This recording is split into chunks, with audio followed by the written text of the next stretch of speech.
Colorado in the A-18 Hornet. On the roll, ladies and gentlemen, and airborne. Take a look at the A-18 Hornet.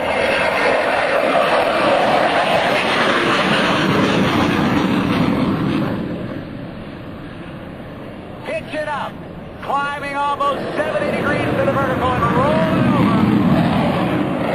Setting up for his first pass right here at NAS Oceana today.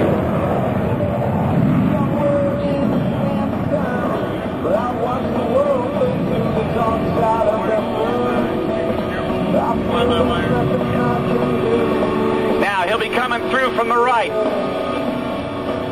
Dustin Lee, call sign Buff, big ugly fat fella. It's also a nickname for the B-52 bomber.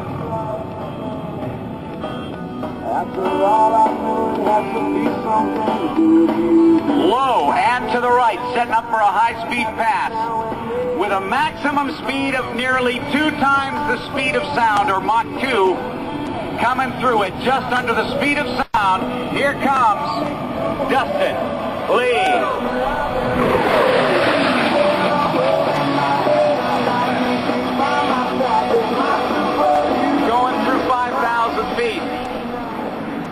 With a roll on the upline now, throws the airplane upside down and gets ready to reverse for the next pass. The F-A-18 has a fly-by-wire control system. It's a lot of computers that do it. This is going to be a demonstration of a maneuver that started in World War I by German pilot Max Himmelmann. A half a loop, but he's going to double it.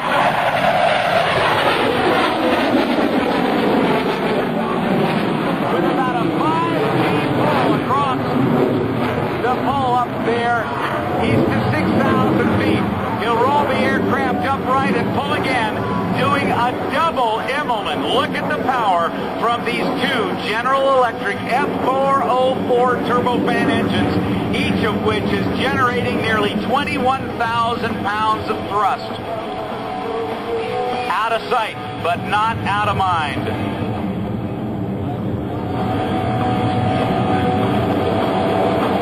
Lieutenant Lee is now checking the gauges as he's going to begin a rapid descent.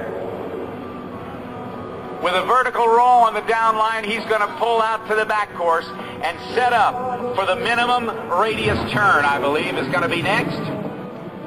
You and I would black out if something like that happened, because a 200-man at 7 Gs really weighs 1,400 pounds.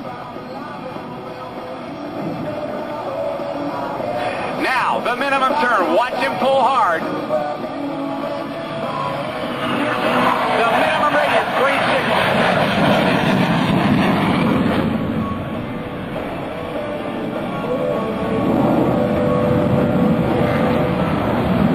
Whether you're in a dogfight or avoiding surface-to-air missiles, the ability to turn tight is extremely important. And the fly-by-wire control system of the Hornet enables him to do this.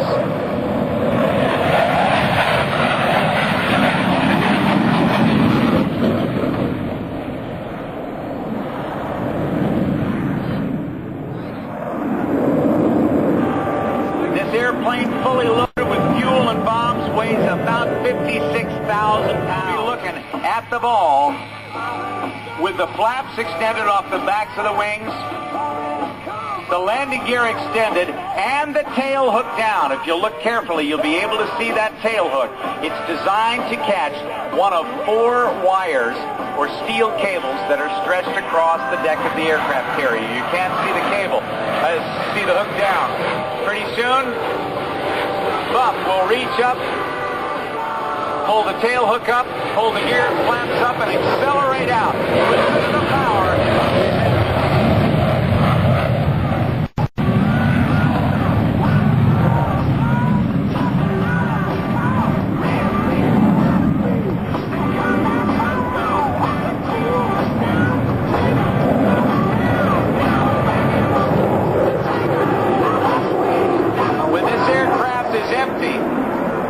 As he comes down the 45, he'll roll the airplane upright. for his 1/2 Cuban 8 reversal. Watch him. That's the fly-by-wire control system that allows it to seemingly mush as it slid down and the nose came up.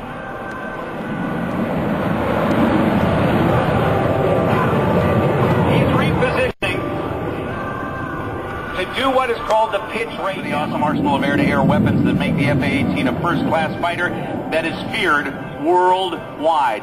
From the right, Lieutenant Dustin Lee from Denver, Colorado, in your United States Navy's F-A-18C model Hornet.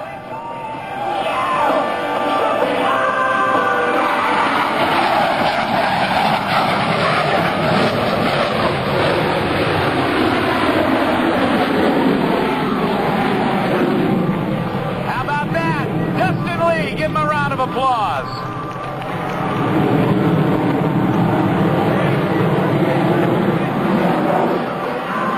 You can probably see, did you notice the 2 little orange specks in the tailpipe?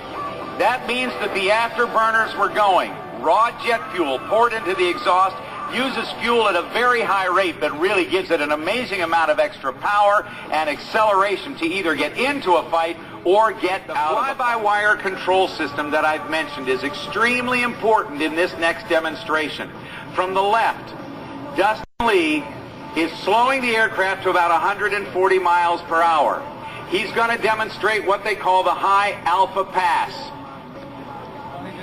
He's going to pull the nose up to about 25 degrees above the horizon and slow and let the power of these General Electric F404 engines keep him right in position. Ladies and gentlemen, from the left, the Hornet in the high alpha pass.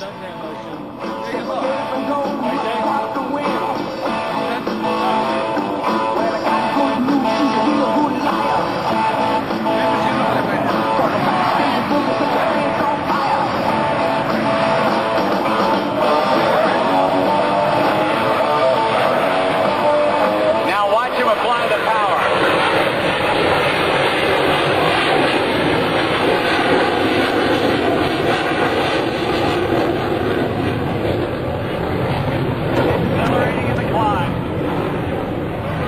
Selected maximum afterburner and climbs through 4,000, almost 5,000 feet above the ground right there.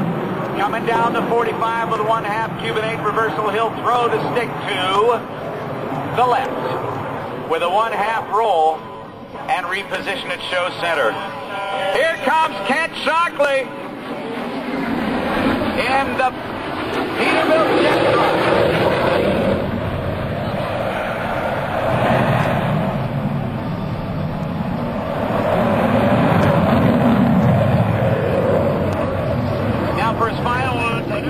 Technique used by every Navy carrier pilot to slow their aircraft and prepare it for landing. The Hornet will approach from the left at 500 feet, execute a decelerating 360-degree turn, I'd say a 180-degree turn, and once the gear and flaps are lowered, he'll listen for precise power. You can listen for the precise power changes that he makes to get this Hornet on the ground. From the left, watch for the pitch up for landing.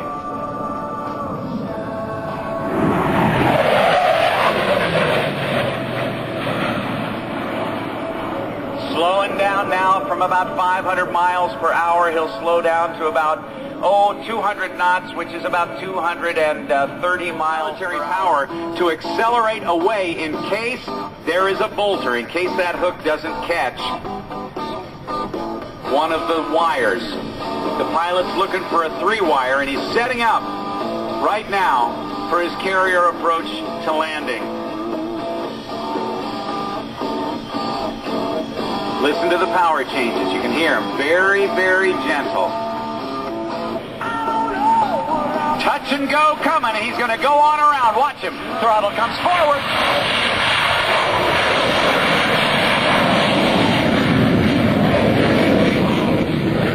There you see the afterburners. And there you see what would happen if there were a bolter.